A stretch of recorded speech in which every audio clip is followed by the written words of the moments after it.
ये ज़िंदगी में चाह क्या रहे हैं आतंकवादी है कि सब एक दूसरे से मिले हुए हैं, कभी साथ में होते हैं, कभी अकेले हो जाते हैं, कभी अलग वेस्टेड इंटरेस्ट हो जाते हैं, कभी सब आतंकी जितने भी हैं भाई भाई हैं। पाकिस्तान है वो इनका वो है दोस्त, वो दोस्त है। मतलब ऐसा क्योंकि आईएसआईएस हर किसी को यही सपोर्ट कर रहे हैं, बड़े सपोर्टिव आदमी है। नमस्कार दोस्तों, मेरा नाम है चिराग गोठी, आप देख रहे हैं बतौलेबाजी। आज हैदर भाई फिर हमें कल्टी दे गए, लेकिन कोई बात नहीं, उनकी जगह हैं सुनील भाई। मुद्दा बहुत गंभीर है तो हम भी गंभीर हो जाते हैं। काबुल में ब्लास्ट, सीरियल ब्लास्ट, कल से हम लोग खबर दिखा रहे हैं और आप लोग भी देख रहे हैं लगातार। crimetech.in पर आप देख रहे हैं, यूट्यूब पर पूरी टीम लगी हुई है और हर एक अपडेट आपको दे रहे हैं। कोशिश यही की जा रही है कि जो इन डेप्थ खबर है, अंदर की खबर है, वो आपको बताई जाए। बात करते हैं काबुल पर। सुनील भाई ने काफ़ी रिसर्च की, कल भी काफ़ी सारी खबरें लिखी और हमारे सहयोगी ने भी खबर लिखी, जैसे मैंने भी लिखी, पूनम ने भी लिखी। तो आज जो खबर है सुनील भाई, जो सबसे अहम चीज़ है, इतने सारे लोग, ये सारे आतंकी संगठन, कभी ये साथ मिलकर काम करते हैं, कभी ये हक्कानी और तालिबानी अलग हो जाते हैं, कभी सरकार बनानी होती है साथ आ जाते हैं, कभी आईएसआईएस का जन्म वहीं होता है, उनके कुछ लड़ाके उनके साथ होते हैं, कभी अलग हो जाते हैं। अब सिचुएशन ये है कि फिर अटैक कर देते हैं, फिर दूसरे को नीचा दिखाने के लिए, ये अपने वेस्टेड इंटरेस्ट्स के लिए क्या क्या करना चाह रहे हैं बेसिकली। देखिए, इनका एक ही इंटरेस्ट मुझे जो समझ में आता है कि इनका एक ही इंटरेस्ट है कि भाई हमें किसी की ज़िंदगी को तबाह करना है। जो हमारी सोच है, जो हमारी कट्टरता है, वो किसी भी कीमत पे चाहे कुछ भी हो जाए वो ख़त्म नहीं होनी चाहिए।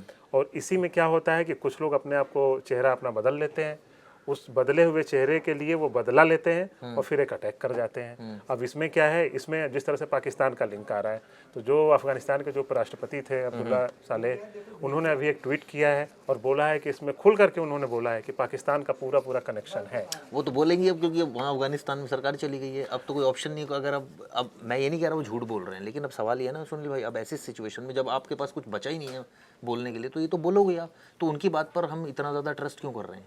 नहीं, ट्रस्ट तो देखिए नहीं कर सकते, और ट्रस्ट तो खैर, लेकिन पाकिस्तान की जो नीयत है ना, तो उस पर तो हम भी नहीं ट्रस्ट कर सकते। वो तो मैं भी नहीं कर सकता, क्योंकि वो अब तो अगर लगातार आप हम कर सकते हैं तो बताइए। नहीं, वो तो हम लगातार देख रहे हैं जो वो तो अपने हालात देश हैं। के साथ भी आप देखते हैं हाँ, कि बिल्कुल बातें कुछ और करते हैं, सीमा पे हम फायरिंग नहीं करेंगे, सीज फायर करते हैं, कहते हैं कि आप कोई फायरिंग होगी नहीं और अगले दिन फायरिंग हो जाती है। तो पाकिस्तान का दोहरा चरित्र तो आज तक किसी से छुपा नहीं है। और ये जो तालिबानियों के साथ ही कभी मिले हुए थे, अभी भी ये मिले हुए हैं। और आप देखिए इमरान खान ने किस तरह से जश्न मनाया, और ये जश्न क्या मतलब बोला उन्होंने कि जब ये सरकार बनी कि बहुत अच्छा हुआ, बहुत बढ़िया रहा, उखाड़ फेंका इनको।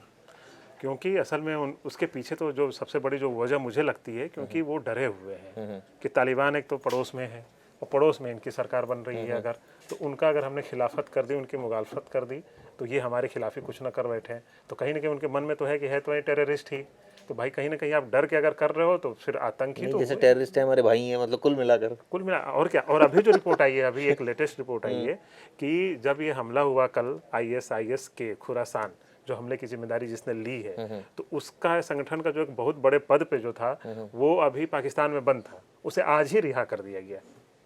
तो उसको रिवॉर्ड दिया गया, क्या दिक्कत है उसमें? रिवॉर्ड दिया उसको कि आपने इतना बड़ा काम किया। तो अगर अभी आप 15 तारीख को तालिबान सरकार बनाती है एक तरीके से, काबुल पे कब्जा करके कहती कि भाई हम सरकार बनाते, कोई नहीं समर्थन करता है, पाकिस्तान समर्थन देता है। और फिर जब कल अटैक होता है उसी देश में, उसी काबुल में, उसी अफगानिस्तान में, और उस जिस पे आरोप लगता है, मतलब आरोप किया, जिसने जिम्मेदारी ली, उसी के एक साथी को आपने छोड़ दिया आज, तो कहीं ना कहीं ये कैसा चरित्र है? दाल में काला है। दाल में काला क्या, पूरी दाल ही काली है भाई। हाँ भाई, यही चक्कर लग रहा है। तो और ये एक चीज़ और भी मैं देख रहा था कि पाकिस्तान ने अब तो बिल्कुल खुलकर समर्थन में आ गया तालिबान के। और ये हुआ एक तरह से तालिबान के साथ भी। आप सोचिए कि वो सरकार बना रहा है और जाते जाते कहते हैं ना, ओले पड़ गए किले बेटे। इतना आसान नहीं है। तुम्हें क्या लग रहा था कि तुम अमेरिका से मिलकर सरकार बना लोगे? इन्होंने भी दिखा दिया कि तुमने गद्दारी की है।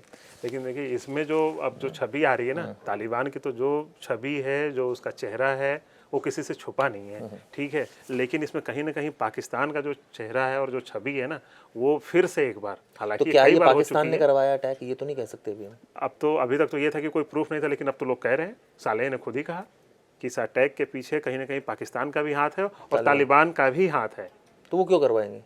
अब तालिबान ने क्यों करा? क्योंकि वो तो देखिए, तालिबान के तो खिलाफ तो है ही, अफगानिस्तान में मंत्री रहे वो, पूर्व राष्ट्रपति, अरे उपराष्ट्रपति, और खुद को अभी राष्ट्रपति एक तरीके से देखा है, कार्यवाहक क्या एक तरह से राष्ट्रपति। क्योंकि वहाँ के जो कॉन्स्टिट्यूशन है, वहाँ पे लिखा हुआ था कि जो राष्ट्रपति हैं किसी वजह से उनकी डेथ हो जाती है या फिर वो देश में नहीं रहते हैं तो तो ऑटोमेटिकली जो उपराष्ट्रपति है वो राष्ट्रपति बन जाएगा। तो टेक्निकली देखा जाए तो वही राष्ट्रपति हैं आज की डेट में, क्योंकि अभी तक कॉन्स्टिट्यूशन के अनुसार तो वही है। कोई चुनाव तो हुए नहीं है, कोई इलेक्शन तो हुआ नहीं है। तालिबान ने तो एक तरीके से कब्जा किया है, तो जिसे किसी देश का, पाकिस्तान जैसे देश को छोड़ दिया जाए तो और किसी का समर्थन नहीं है, इस तरह का कोई आतंकी संगठन ने दे दिया हो तो अलग बात है। तो कहने का मतलब ये है कि टेक्निकली वो है, और एक इस पद पे रहते हुए अगर उस तरह की बात कह रहे हैं तो कहीं न कहीं उनके जो खुफिया एजेंसियां हैं, उनके जो लोग हैं, भाई इतने दिन से जो सरकार चला रहा था उसे जानकारी तो है ही चीज़ों की, बिल्कुल है, उसके पास सबूत भी होगा, तभी वो ऐसी बातें कर रहा है। नहीं तो ऐसी बातें क्यों करेगा कोई। ठीक है, तो तालिबान का लिंक मिल रहा है, और तालिबान, अरे तालिबान नहीं, मैं ये बताइए तालिबान क्यों चाहेगा कि उसके देश में अटैक हो जाए इस समय, या ISI पाकिस्तान क्यों चाहेगा अटैक हो जाए वहाँ पर? देखिए, चाहना तो नहीं है, चाहना तो ये है कि एक या तो अस्थिर करना है, सीधी सी बात है भाई, जो प्रेजेंट सरकार है उसको अस्थिर करने के लिए करे, और वो अस्थिर कौन करेगा? जो उनका दुश्मन होगा, और दुश्मन कौन है? ISIS। क्यों दुश्मन है? ये भी साफ है, वेस्टेड इंटरेस्ट हो गए। वेस्टेड इंटरेस्ट क्यों गए? क्योंकि वो अमेरिका के साथ मिल गया है। अमेरिका के साथ वो क्यों मिल गया है? नहीं, क्योंकि उसको उससे फायदा दिख रहा है। आपने तो एक एक लाइन में बता दिया, लेकिन जो लोग हमारे दर्शक हैं वो कैसे समझेंगे कि कैसे दोस्त थे, कैसे दुश्मन थे, ये सारी चीजें आप कहानी की तरफ उसे बताइए। बिल्कुल बिल्कुल, आपने तो एक एक लाइन में पॉइंटर बता दिए। नहीं वो हमने पढ़ लिए थे ना, जो आपने भी हमें काफी ज्ञान दिया। आप बताइए, शुरुआत उसको एक्सप्लेन करना बेहद जरूरी है। दरअसल इसकी शुरुआत होती है जो अलकायदा है। देखिए, सारे आतंकियों का एक तरीके से उसको हम बाप भी कह सकते हैं, क्योंकि मूल जड़ में वही है, वो एक सबसे बड़ा बट वृक्ष है अलकायदा। बट वृक्ष है, वहीं से छोटे छोटे पौधे की तरह ये सब निकले हैं। ठीक है, तो अलकायदा का नाम तो मुझे याद है सुनी भाई, तब बहुत आया था सामने जब एकदम अटैक हुआ था अमेरिका में, वर्ल्ड ट्रेड सेंटर। उससे पहले किस आतंकवादी का नाम आता था? उससे पहले तो कौन सा सुनते थे? मुझे याद है कभी लश्कर ए तोयबा हमने सुना, कभी हमने हिजबुल मुजाहिदीन सुना, कभी हमने सिमी सुना। ये सारे धीरे धीरे खत्म होते हैं और नए नए आते रहते हैं। ये लोकल जिनके आप नाम ले रहे हैं ये भारत के हैं। ठीक है, ये ज्यादातर ये भारत में अभी भी अगर भारत के आप मिनिस्ट्री ऑफ होम अफेयर्स पे जाएंगे वेबसाइट पे, तो आपको 40 से 42 प्रतिबंधित आतंकी संगठनों के नाम आपको मिल जाएंगे। ठीक है, लेकिन जो दुनिया भर में है उसमें टॉप 10 मतलब 10 बहुत बड़े संगठन है। उसमें जो आज की डेट में जो सबसे बड़ा नाम है, अब अलकायदा आप दूसरे नंबर पे, ISIS जिसकी बात कर रहे हैं, जिसने ये संगठन की जिम्मेदारी ली है ये हमले की, वो सबसे नंबर 1 पे, क्योंकि सबसे ज़्यादा जो फंडिंग है सबसे ज़्यादा IS के पास है, इस्लामिक स्टेट के पास। उसके पास फंडिंग की बहुत सारी वजहें हैं, क्योंकि मतलब वो बेसिकली एट द एंड अपनी सोच को बरकरार रखना है कि भाई हम भी हैं, वजूद में हैं, और हमसे आप लड़ो नहीं, और अगर पास्ट में आपने हमारे से लड़ाई करी तो उसका हम इस तरह से आपको जवाब दे रहे हैं। बिल्कुल, उसकी एक कट्टर सोच है, वो अपनी सोच से दाएं बाएं कुछ भी नहीं हो सकता है, और उसकी सोच ये है कि हमें एक कट्टरता, एक इस्लाम को खड़ा करना है। ठीक है, उसमें और किसी दूसरे मतलब लोकतंत्र की कोई जगह नहीं तो है। और दूसरे धर्म भी तो खड़े हुए हैं अपने आप। जरूरी क्या है कि अगर कोई एक पर्टिकुलर धर्म अपने आप, कई ऐसे स्टेट्स हैं जहाँ खड़े हैं, और हमारे देश में तो धर्मनिरपेक्षता है, सबको मान्यता है, कोई ऐसा नहीं है। हमेशा ये कहा जाता है कि कोई भी धर्म, हर धर्म समान है, हर धर्म की अपनी खासियत। बिल्कुल, अगर कोई चीज़ खराब है तो वो है सियासत। बिल्कुल ठीक है ना। तो जो लोग सियासत करते हैं, और सियासत तो मैं कहता हूं हर जगह खराब है, ऑफिस में भी खराब है। नहीं, सियासत का मतलब ये है कि सियासत का मतलब केवल राजनीति नहीं होती है। सियासत का मतलब ये है कि कुछ भी हम काम कर रहे हैं, जिस हम सियासत की बात कर रहे हैं, तो तालिबान और ISIS ये जो दोनों संगठन हैं, आतंकी संगठन, ये दोनों एक थे शुरुआत में। सबसे पहले दोनों एक थे, मतलब भाई थे, ये दोनों बिल्कुल भाई थे। ये दोनों एक भाई ने दूसरे भाई पर अटैक कर दिया। बिल्कुल, ये साथ मिल करके, दरअसल क्या है कि जो ISIS सबसे बड़ा संगठन है, तो ये क्या इतना बड़ा आतंकी संगठन है कि उसके आगे छोटे छोटे कोई आतंकी संगठन पनप नहीं पाते हैं। तो वो क्या करते हैं, उनसे दोस्ती कर लेते हैं। दोस्ती करने के 2 फायदे होते हैं, एक तो उन्हें फंडिंग मिल जाती है, और दूसरा जो सबसे ज़्यादा ये उनको ट्रेनिंग मिल जाती है, क्योंकि वो ऑलरेडी ये 2004-2006 में, मतलब एक तरीके से देखा जाए तो जो ये आपका IS इस्लामिक स्टेट जो आतंकी संगठन है, इसकी शुरुआत होती है 1999 से। क्योंकि मुझे याद है दिल्ली में भी कई बार पकड़े गए इनके आतंकी, हालांकि वो उस लेवल के नहीं होते, लेकिन नहीं, जो रेडिकलाइज होते हैं वो लोग पकड़े दिल्ली में, और जो इधर जो इंडिया में जो हमले हुए हैं उसमें हक्कानी नेटवर्क का रोल रहा है। हक्कानी नेटवर्क भी उसी नेटवर्क का जुड़ा हुआ है, वो भी इस्लामिक स्टेट, ISIS के, हक्कानी नेटवर्क और तालिबान, ये चारों चीज़ें आपस में मिली हुई हैं। ये फिर क्या होता है कि एक किसी मुद्दे पे अलग हो जाते हैं। वो मुद्दा था अमेरिका जब 2020 में, मई 2020 के आसपास में जब दोहा वार्ता होती है, जिसके बाद दरअसल क्या है कि वो जो तालिबान है, इसकी जो तैयारी है अफगानिस्तान पे कब्जा करने की, जब से 1996 से 2001 तक जब इसका कब्जा रहा था अफगानिस्तान पे, और जब अमेरिका इसे बेदखल कर देता है, तभी से इनकी प्लानिंग थी कि हमें फिर से कब्जा चाहिए। तब से ये लगे हुए थे, लेकिन उस समय तो अमेरिका की उनकी लड़ाई चल रही थी। जब तक इसके पूर्व राष्ट्रपति थे ट्रम्प, तब तक तो ये लोग ज़्यादा वो नहीं करे, ठीक है। लेकिन जब ट्रम्प लास्ट में ही जाते जाते ट्रम्प ने भी खेल कर दिया इसमें। जब मई 2020 में वो वार्ता होती है, ये कहते हैं कि हम अपने सैनिक हटा लेंगे क्योंकि इनके सैनिक ऑलरेडी। नहीं, वो तो अमेरिका साफ साफ कह रहा है कि हम इसलिए हटाना चाह रहे थे, हम अपने क्यों रिसोर्सेज खराब करें, हमारे इतने सैनिक शहीद हो गए, हमारा मकसद सॉल्व हो गया, हम ये थोड़ी बैठे रहेंगे अपनी सेना लेके। बिल्कुल, वो अपनी जगह पे सही हो सकते हैं, लेकिन उनको भी तब चाहिए कि अगर आप कहीं पे इतनी सारी जिम्मेदारी लिए हो तो सबसे ज़्यादा जरूरी ये भी है कि वहाँ पे जो लोग हैं, एक नागरिक की भी तो जिम्मेदारी नहीं है। तो वो उस देश की खुद नहीं है, वो तो अमेरिका खुद कह रहा है, आज भी बोला है जो बाइडन ने कि हमने कोई ठेका थोड़ी ले रखा है हर किसी का कि हम आपकी चिंता हम करेंगे, हम अपनी चिंता पहले करेंगे। नहीं तो अपनी चिंता करेंगे तो फिर क्यों बोला है कि हम बदला लेंगे? बदला क्योंकि आपने हमारे साथ नुकसान किया है। तो वो क्यों खड़े थे वहाँ पे? समझे नहीं, वो खड़े इसलिए थे क्योंकि वो अपना पर उस समय पर्पस था भाई, अपनी मारना था। और ये तो हम पहले भी डिस्कस कर चुके हैं कि हम वो इतने टाइम तक क्यों सेना वहाँ पर खड़ी थी, वजह क्या थी, क्या बिजनेस पॉइंट ऑफ व्यू से खड़ी थी या कोई और इसके पीछे एक दबदबा कायम करना था अमेरिका का कि देखो हम किसी को मार देते हैं ना उसके बाद भी उसके देश में रहते हैं और राज करते हैं, क्या ये एक मेंटालिटी है?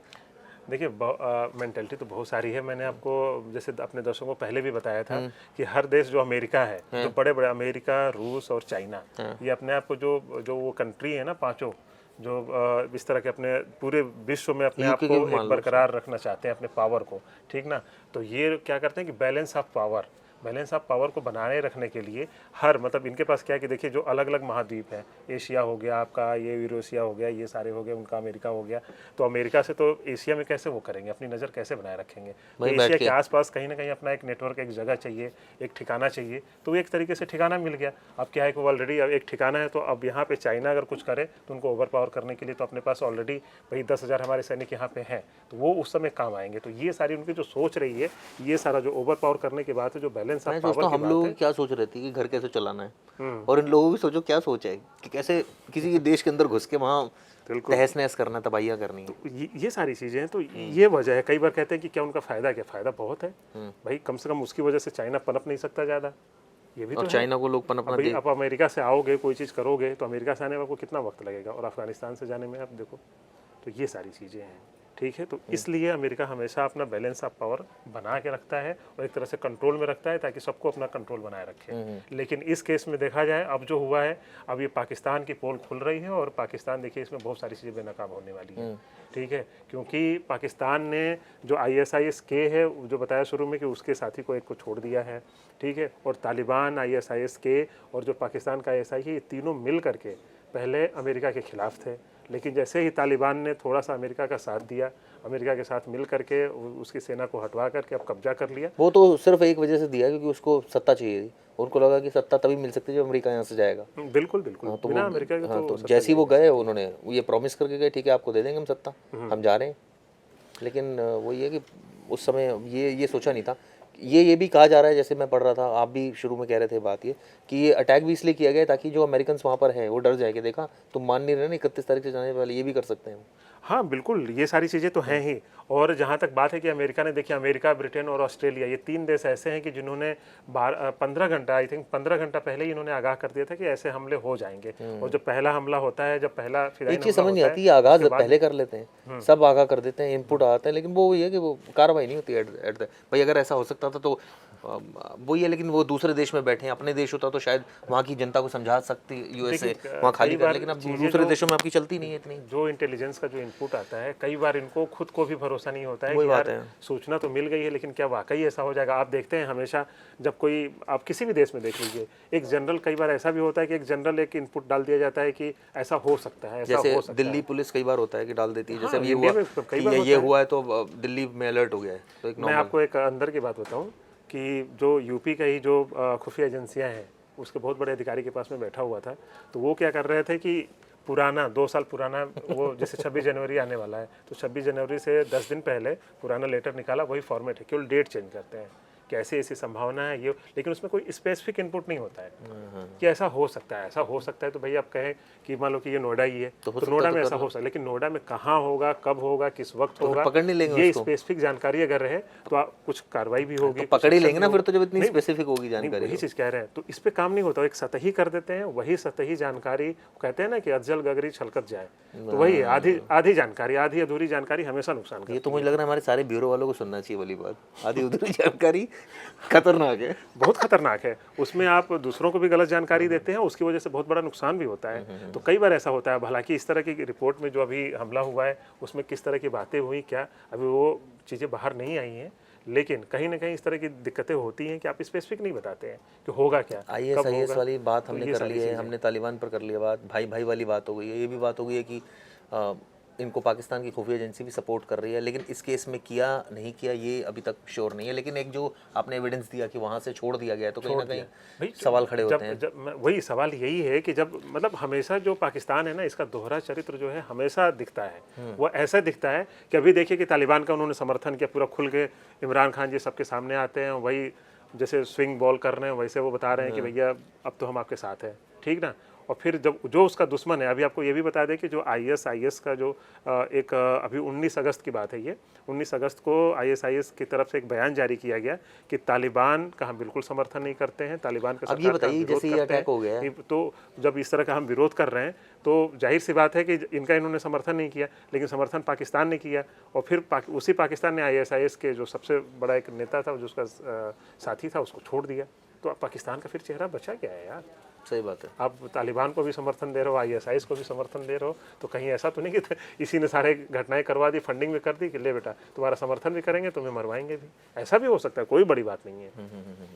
नहीं, इसमें जैसे आपने एक बात बोली कि ऐसा भी हो सकता है, हम तो ये पहले तो सारे साथ ही थे, कोई ऐसा तो नहीं है कि कोई भी ये साथ नहीं था, चाहे तालिबान हो, चाहे ये हक्कानी हो, चाहे IS थे, तो सारे साथ थे। अब अलग अलग वेस्टेड इंटरेस्ट हो गए तो सेपरेट हो गए, अदरवाइज तो शुरुआत बिल्कुल बिल्कुल, ये सभी साथ थे। और ये मामला जो है ये 2017 से एक तरीके से देखें तो शुरुआत होती है इनके कट्टरता की। 2017 में जो खुरासान एक जगह है, ये तो इसका मतलब, मैं जो सवाल भूल गया था, अब मुझे याद आ गया, इसका मतलब ये है कि दोबारा ये हमला कर सकते हैं इस तरह से। बिल्कुल, अभी कई सारी रिपोर्ट आ रही हैं कि अभी भी फिदाइन हमले कभी भी हो सकते हैं। क्योंकि अगर IS ने अब उसकी बात तो मानी नहीं जा रही तालिबान के अगेंस्ट में, तो वो अपनी बात दोबारा वो कर सकता है, वही सारी हरकत। बिल्कुल बिल्कुल, वो करेगा भी। बिल्कुल, इसमें कोई तो अलर्ट रहने की जरूरत है ऐसे में तो वहाँ के। बिल्कुल अलर्ट। और यही वजह है कि सारे जो दूसरे देश है फटाफट अपने नागरिकों को निकाल रहे हैं वहाँ से। हाँ, जितनी कोशिश हो सके। और वहाँ पे हवाई उड़ान फिर से शुरू हो गई है, लोगों को अब निकाला जा रहा है। 16 घंटे बाद ये शुरू हुआ है और लोगों को वहाँ से निकाला जा रहा है कि जितना हो सके अब निकाल लिया जाए, इसी में भलाई है। क्योंकि अब यहाँ पे अब देखिए, अमेरिका ने जो बिडेन ने कहा है कि हम तो नहीं छोड़ेंगे, इसका अर्थ इसके कई मायने हैं कि भाई नहीं छोड़ेंगे तो अब वो क्या करेंगे। तो आपने स्टोरी की है, बताइए। सीधा अटैक करेंगे अब, क्योंकि अमेरिका की फितरत रही है, वो अपने नागरिकों को बिडेन ने क्या कहा उस बात को बताइए। देखिए, US के प्रेसिडेंट हैं जो बाइडन, उन्होंने सुबह मैं उनकी स्टोरी में बनाकर आया था crimetak.in पर, साफ साफ कहा है कि वो छोड़ेंगे नहीं उन आतंकियों को जिन लोगों ने हरकत की है। साथ साथ ये भी उन्होंने कहा है कि अब वो शिकार की तरह ढूंढ रहे हैं, मतलब अब वो शिकार है, अब शिकार वही लाइन ही थी कि अब हंटिंग करेंगे, अब हंटिंग करेंगे। मतलब आप सोचिए उनके अंदर कितना गुस्सा है अमेरिकन के अंदर इस बात को लेकर कि उनके जो सैनिक है वो उनकी डेथ हो गई इसमें। और उन्होंने कहा कि वो पहले ही बोल चुके थे कि 31 तक हम लोग करेंगे, लेकिन उससे बीचों बीच ये वाली हरकत हुई, तो ऑब्वियसली ये अब उसी डायरेक्ट अटैक है IS पर, तो हो सकता है आने वाले टाइम पर कोई और एयर स्ट्राइक अमेरिका करे। देखिए, अमेरिका बिल्कुल करेगा एयर स्ट्राइक, क्योंकि अमेरिका एक ऐसा देश है कि अगर एक भी नागरिक, ये तो इनकी सेना है। और सेना की सुरक्षा, आपको बताया, अभी एक रिपोर्ट में देख रहा था कि एक सैनिक 2017 से लगातार, अब 21 हो गए, तो 2017 से 5 साल तक अब उसके छोटे बच्चे हैं। दिखा रहा था, एक रिपोर्ट आई है, 1 साल का बेबी, वो बेचारा अपने परिवार को छोड़ करके यहाँ पे ड्यूटी कर रहा है। ठीक है, तो ऐसे ऐसे लोग हैं अमेरिका के सैनिक। तो सोचिए कि हम लोग यहाँ पे, आप नौकरी करते हैं, आप जॉब करते हैं, तो यहाँ से अगर कोई सैनिक है, सीमा पे है, अगर 1 साल के अंदर नहीं आता है तो उसका परिवार कितना दुखी होता है कि चलो एक बार आ जाए। लेकिन ये तो अपना देश ही छोड़ के दूसरे देश के लिए काम कर रहे हैं, वो भी अपना वहाँ पे। और ये बात भी बोली है जो बाइडन ने, जो आप बता रहे हो, उन्होंने ये बात भी बोली है कि देश छोड़ा इन्होंने ये मातृभूमि के लिए काम कर रहे हैं। और ये इनकी जो मौत है, इनकी जो शहादत है, उन्होंने ये वर्ड यूज़ किया, ये जाया नहीं जाएगी। आप बिल्कुल नहीं जाएगी, सख्त से सख्त जो है कार्रवाई होगी। और आप ये मानकर चलिए दोस्तों, आने वाले टाइम में अमेरिका कोई ना कोई फिर दोबारा IS के खिलाफ कोई बड़ा एजेंडा चला। IS नहीं, तालिबान भी इसमें शामिल होगा। क्योंकि अगर सबूत आते हैं तो बिल्कुल सबूत आएंगे तो तालिबान को वो नहीं छोड़ने वाला। क्योंकि तालिबान के जो लड़ाके, अभी मैं आपको बता दूं, इसीलिए शायद तालिबान ने बयान एकदम जारी कर दिया कि लड़ाके हमारे भी मरे जी। नहीं, तालिबान डर की वजह से ये कर रहा है कि हमारे लड़ाके भी मरे हैं। और दूसरी बात, तालिबान तो ने खुद ये भी victim कहा है कि हैं। हमारा आईएसआई से हमारा कोई लेना देना नहीं, कोई वो एक तरीके से दुश्मन है। लेकिन एक चीज़ और आपको बता दें कि जो इनकी कट्टरता है, जो आईएसआईएस है, जिस तरह से अरे जो तालिबान है जो अपने आप को बदल रहा है, तो तालिबान के बहुत सारे ऐसे लड़ाके हैं जो आईएसआईएस में शामिल हो रहे हैं। ये भी एक रिपोर्ट आई है। तो अब सोचिए कि जो वो उधर जा रहे हैं तो वो क्या करेंगे, फिर उनको ट्रेन करके इधर इनका कि हमला करो। तो कुल मिला करके इसमें नुकसान किसका है? आम जनता का, जो अफगानिस्तान में जो बाहर के देश के लोग फंसे हैं या फिर अफगानिस्तान के जो मूल चलिए उम्मीद निवासी की जानी चाहिए कि वहाँ जो है स्थिति कंट्रोल में आएगी और जो दोषी हैं उनके खिलाफ सख्त कार्रवाई होगी और कार्रवाई होनी भी चाहिए। सीरियल ब्लास्ट हुए हैं, कई 100 से ज़्यादा लोगों की इसमें मौत हो गई है और ये बड़ा दुखद घटना हुई है काबुल में। और ऐसे में तब हुई है जब अमेरिका अपनी सेना वहाँ से धीरे धीरे हटा भी रहा था। 31 तारीख की डेडलाइन थी और उसके बाद कई सारे देशों के वहाँ नागरिक अभी भी फंसे हुए हैं और उसी समय को चुना गया, उसी जगह अटैक किया गया और एडवाइजरी के बाद ये सब कुछ हुआ। आप सोचिए अब ऐसे में अमेरिका के अंदर कितना गुस्सा होगा, वो आगे आने वाले दिनों में क्या करेगा देखने वाली बात होगी। भारत को भी अलर्ट रहने की ज़रूरत है ताकि यहाँ भी जो है वो सिक्योरिटी बढ़ा देनी चाहिए। नहीं, बिल्कुल बढ़ाने की ज़रूरत है, क्योंकि जो हक्कानी नेटवर्क है इंडिया में काफ़ी एक्टिव भी रहता है और इस मामले में कहीं ना कहीं हक्कानी नेटवर्क का जो बात आती है कि तालिबान से भी उसके लिंक हैं, कुछ लिंक है, कुछ नहीं है और आईएसआईएस के भी साथ लिंक है। तो अगर वो कुछ भी कर सकते हैं, उन पर भरोसा तो जब पाकिस्तान जब समर्थन कर रहा है तो आप किस पे भरोसा करेंगे? सही बात है। ठीक है, तो ये तमाम बातें आज हमने डिस्कस की। कल फिर एक मुद्दे के साथ होंगे। आज हम आपको इसके बारे में और अपडेट देंगे। आप देख सकते हैं हमारे, और दे भी रहे हैं लगातार। आप crimetech.in देख सकते हैं, हमारी वेबसाइट पर जाइए देखिए। क्राइम तक जो हमारा यूट्यूब चैनल है उस पर भी आप जाइए, वहाँ भी आपको इससे संबंधित वीडियो मिलती रहेगी। धन्यवाद दोस्तों।